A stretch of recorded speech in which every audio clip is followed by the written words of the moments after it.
नमस्कार, मी रचना लचके बागवे. 365 दिवस 365 स्टोरीज आपण कव्हर करत आहोत. या निमित्ताने रोज वेगवेगळ्या क्षेत्रात काम करणाऱ्या लोकांच्या आपण मुलाखती घेत असतो. आणि आज आपल्यासोबत आहेत नेत्रदीप प्रतिष्ठानचे सचिन माने सर. अधिक माहिती आपण त्यांच्याकडून जाणून घेऊया. नमस्कार सर. नमस्कार मॅडम. सर, तुमच्या जीवन प्रवासाबद्दल थोडं आम्हाला सांगा. ऍक्च्युली मी आता सध्या स्टेट बँक ऑफ इंडियामध्ये मॅनेजर या पदावर दादर येथे शाखेत कार्यरत आहे. परंतु माझ्याविषयी सांगायचं झालं तर 2003च्या डिसेंबरमध्ये माझा विजन प्रॉब्लेम झाला. म्हणजे 2004 पासून माझी दृष्टी गेली. त्याचं कारण होतं ग्लुकोमा, काचबिंदू. त्यामुळे मला अंधत्व आलं. त्यावेळी माझं वय होतं 24 ते 25च्या दरम्यान वय होतं. आणि माझे जे शैक्षणिक जर म्हणाल तर मी डिप्लोमा इन केमिकल इंजिनिअरिंग केलं होतं पुणे येथून SSPMS कॉलेज. त्याच्यानंतर मी सिद्धार्थ कॉलेजमधून ग्रॅज्युएशन केले हिस्ट्री या विषयातून. आणि मुंबई विद्यापीठातून MA केलं हिस्ट्री या विषयातून. आणि त्याच्यानंतर बँकिंगची एक्झाम दिल्यानंतर 1 जानेवारी 2015 पासून स्टेट बँक ऑफ इंडियामध्ये कार्यरत आहे. आणि सध्या मी दादर शाखेत मॅनेजर पदावर कार्यरत आहे. सर, तुमची स्वतःची एक संस्था आहे नेत्रदीप प्रतिष्ठान म्हणून, तर त्याच्याबद्दल थोडं सांगा. अं, जेव्हा मला 2004 मध्ये अंधत्व आलं, त्याच्यानंतर पहिले 1.5 ते 2 वर्ष मी स्वतः डिप्रेस होतो, नैराश्यामध्ये होतो. मी त्यावेळी कोणाशी बोलणं नाही, काय नाही असं. पण 2 वर्षानंतर हळूहळू मी त्यातून बाहेर आलो. त्यावेळी मी 2006ला मी national association for the blind या संस्थेचा जो DOR डिपार्टमेंट ऑफ रिहॅबिलिटेशन ह्या डिपार्टमेंटमध्ये मी पुनर्वसन विभागात गेलो. तिथे 3.5 महिन्याचं आमचं काउन्सिलिंग केलं जातं. वेगवेगळे बेसिक हे शिकवलं जातं की ब्लाइंडनेस, अंधत्व आल्यानंतर कसं आपण जीवनाला टॅकल करायचं, आयुष्याला टॅकल करायचं आणि डे टू डे ऍक्टिव्हिटीज कशा आपण त्यातून मार्ग काढायचा. तर तो कोर्स केल्यानंतर मला माझ्यामध्ये बराचसा फरक जाणवला, कॉन्फिडन्स आला. आणि त्या कोर्सच्या दरम्यान महाराष्ट्रातून विविध भागातून तिथे मुलं आली होती. तर त्यावेळी मी त्यांचे जे प्रॉब्लेम बघितले, ते प्रॉब्लेम बघितल्यानंतर मग माझ्या स्वतःबद्दल ती होती की देवाने मला असं काय केलं, मी अशी कोणती चूक केली वगैरे. तर त्यातून मी बाहेर आलो की माझ्यापेक्षाही भरपूर प्रॉब्लेम असणारी लोक ह्या समाजात आहेत, आपल्या आजूबाजूलाच आहेत. माझ्याकडे तरी हा विजन प्रॉब्लेम झाला होता. बाकी माझ्याकडे सगळं व्यवस्थित होतं. म्हणजे घरचे माझ्या बरोबर होते, घरच्यांचा कुटुंबाचा सपोर्ट होता, फायनान्शियल बॅकिंग चांगलं होतं. परंतु मी जे माझ्या बरोबरचे काही व्यक्ती बघितले, माझे सहकारी किंवा माझे त्याचे कलिग, तर त्यांचे बरेच प्रॉब्लेम होते. आर्थिक प्रॉब्लेम होते किंवा त्यांची फॅमिली त्यांना सोडून गेली तर त्यांना भेटायला येत नव्हतं. मग त्यानंतर मी विचार केला की आपण इथे आता निराश नव्हते, इथून पुढे जायचे, पुढची वाटचाल करायची. मग त्याच्यानंतर टेलिफोन ऑपरेटरचा कोर्स केला, कारण पुढे जॉबसाठी काहीतरी करणं, हातपाय हलवणं गरजेचं आहे. त्यामुळे टेलिफोन ऑपरेटरचा कोर्स केला. तिथेच मला माझे जे आता संस्थेचे जे संस्थापक सहकारी आहेत, सचिव रामदास निकम, गिरीश नंदन वगैरे, ह्या व्यक्तींची ओळख झाली. आणि मग अशी चर्चा करता करता आपण काय करू शकतो. तर चला, आपण आपल्या ओळखीचे असतात. माझे मित्र परिवार आहे मोठा, कारण डोळ्यासोबत असल्यामुळे मित्र. तर आपण ऍटलिस्ट कॉलेजचे जे विद्यार्थी आहेत त्यांना आपण रीडर रायटर देऊ शकतो ओळखीने. म्हणून या उद्देशाने आम्ही 4 जानेवारी 2008 रोजी नेत्रदीप प्रतिष्ठान संस्थेची स्थापना केली. आणि ही स्थापना आम्ही केली त्यावेळी आम्ही 7 ते 8 जण वरळीच्या मैदानात बसलो होतो. तिथे आम्ही चर्चा केली, तिथे ही संस्थेची स्थापना केली.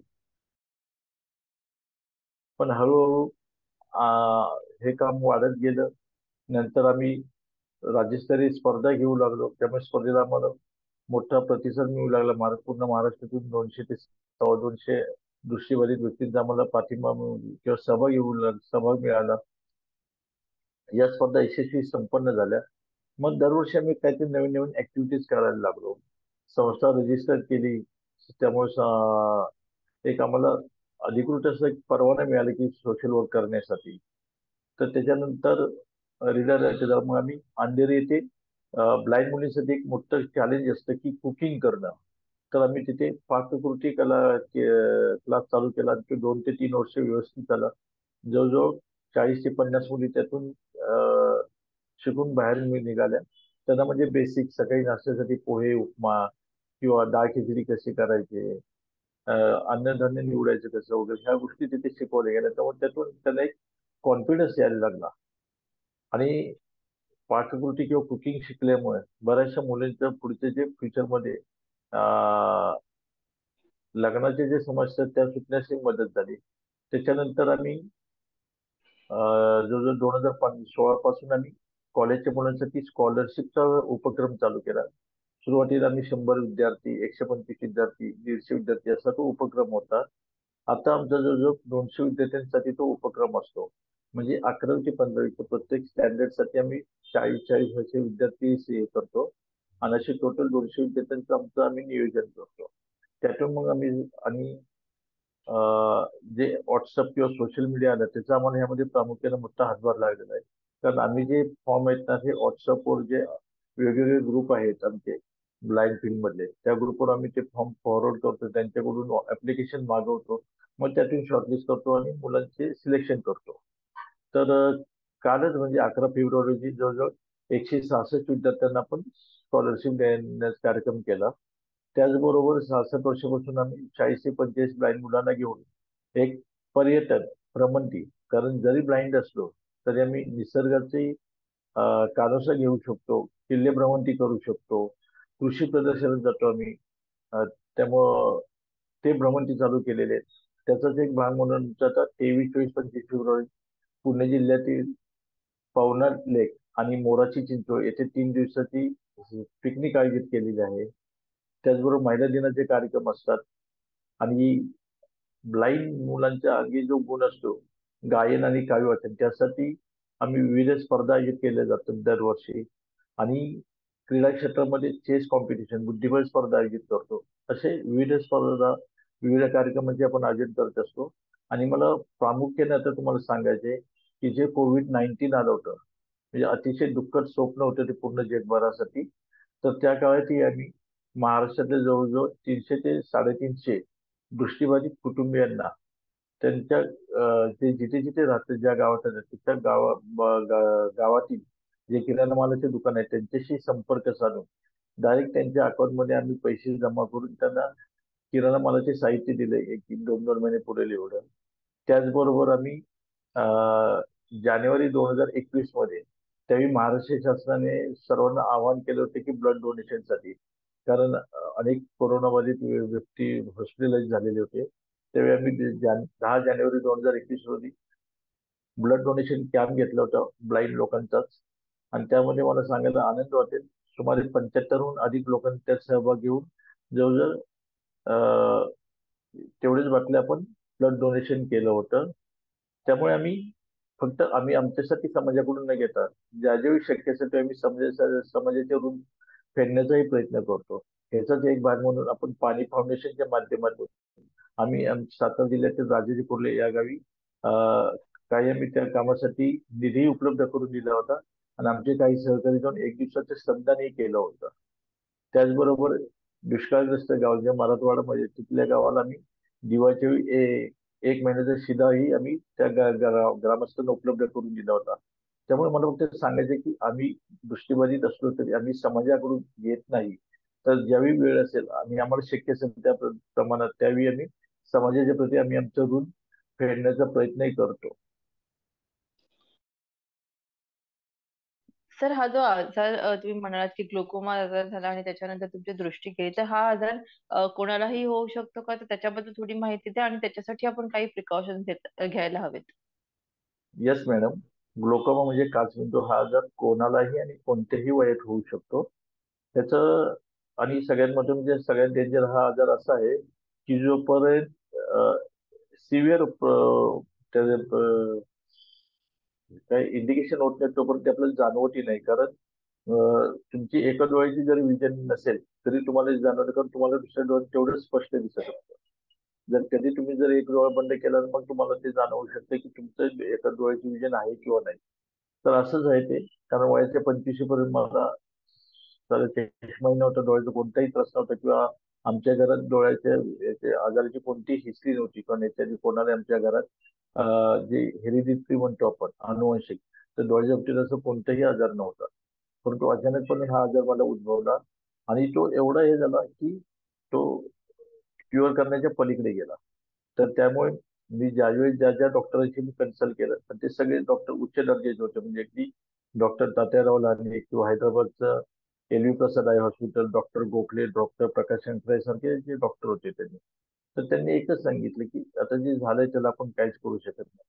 फक्त प्रिकॉशन घेणं आणि प्रिकॉशन ग्लुकोमासाठी असे आहेत की कोणत्याही डोळ्याच्या आजारासाठी की दर 6 महिन्यांनी तुम्ही डोळ्याच्या डॉक्टरांकडे जाऊन तपासणी करून घेणे हाच त्याच्यावर सर्वात चांगला उपाय आहे. सर, अशा वेळेस परिवाराची साथ कशी लाभते आणि त्यांनी जर असं कोणत्या घरामध्ये जर असं घटना घडली तर परिवाराने कशी साथ द्यावी त्याच्याबद्दल थोडं सांगा. मॅडम, मी तुम्हाला सुरुवातीलाच सांगितलं की वयाच्या 25व्या वर्षी मला माझ्यावर जेव्हा हा प्रसंग ओढवला तेव्हा मी एवढा खचून गेलो होतो की 1.5 ते 2 वर्ष मी एकदम डिप्रेस कंडिशन मध्ये नैराश्यात होतो. म्हणजे मी घरातून बाहेर पडत नव्हतो, कोणाशी जास्त बोलतही नव्हतो. फक्त डॉक्टरांकडे जायचं त्यात मी बाहेर जात होतो. परंतु मी त्यावेळी मी सांगितलं की माझे कुटुंब माझ्या बरोबर होते, माझ्या मागे मरतेपर्यंत ठामपणे उभे होते. त्यामुळे कुटुंबाची आपल्याला साथ असणे तेवढंच गरजेचं असतं. आणि ज्यावेळी उद्या कोण एखाद्याच्या घरात जेव्हा असा प्रसंग उद्भवेल त्यावेळी सगळ्यात पहिलं की ती आहे ती सिच्युएशन आपण ऍक्सेप्ट करणे, परिस्थिती स्वीकारणे. आणि जोपर्यंत आपण ती परिस्थिती स्वीकारत नाही तोपर्यंत आपल्याला पुढचा मार्ग सापडत नाही. कारण परिस्थिती स्वीकारल्यानंतरच आपण वेगवेगळे ऑप्शन एक्सप्लोर करू शकतो की याच्यावर काय म्हणजे मेडिकली काय उपाय तेही शोधू शकतो. त्याचबरोबर की त्याला रिहॅबिलिटेशन किंवा त्याला दुसरे पर्याय काय की पुढच्या फ्युचरसाठी तर हे पर्याय आपण शोधू शकतो. पण त्यासाठी सगळ्यात महत्त्वाचं म्हणजे कुटुंबाचे साथ असणं गरजेचं आहे. त्याचबरोबर कुटुंबाने भावनेचे आहारी न जाता वास्तविक विचार करून म्हणजे जी आहे परिस्थिती ती स्वीकारणे की बाबा समजा अंधत्व आलंय तर आलेलं आहे. जगात काय आपण हे एकमेव अंध व्यक्ती नाहीये. अनेक अंध व्यक्तीने अनेक अद्भुत असे चमत्कार करून ठेवलेले आहेत. त्यामुळे अंधत्व आलं म्हणून काय तुमचं जीवन थांबणार नाहीये. तर आहे ती परिस्थिती स्वीकारणे आणि त्याच्यावर तुम्ही मात करणे. आणि त्यासाठी आता टेक्नॉलॉजीचा एवढा छान उपयोग होतो की तुम्ही घर बसल्या तुम्हाला पाहिजे ते तुम्ही एक्सप्लोर करू शकता.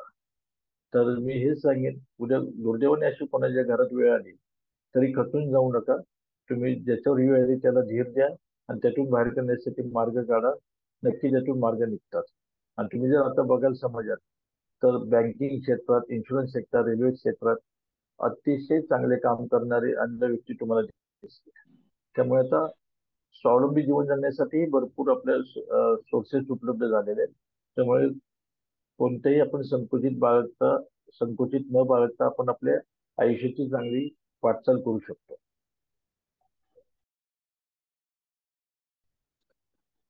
सर, तुम्ही तुमच्या संस्थेच्या मार्फत अनेक लोकांना मदत करत आहात, अनेक उपक्रम करत आहात.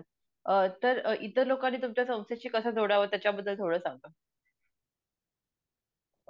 महाराष्ट्रातल्या बहुतांश दृष्टिबाधित व्यक्तींना नेत्रदी प्रतिष्ठान या संस्थेविषयी माहिती आहे. परंतु आता आपलं फेसबुक पेज आहे, वेबसाईट आहे नेत्रदी प्रतिष्ठान म्हणून गुगलवर टाकले तरी येते. आणि कसं असतं मॅडम, शेवटी हे टीम वर्क असतं किंवा नेटवर्क असतं.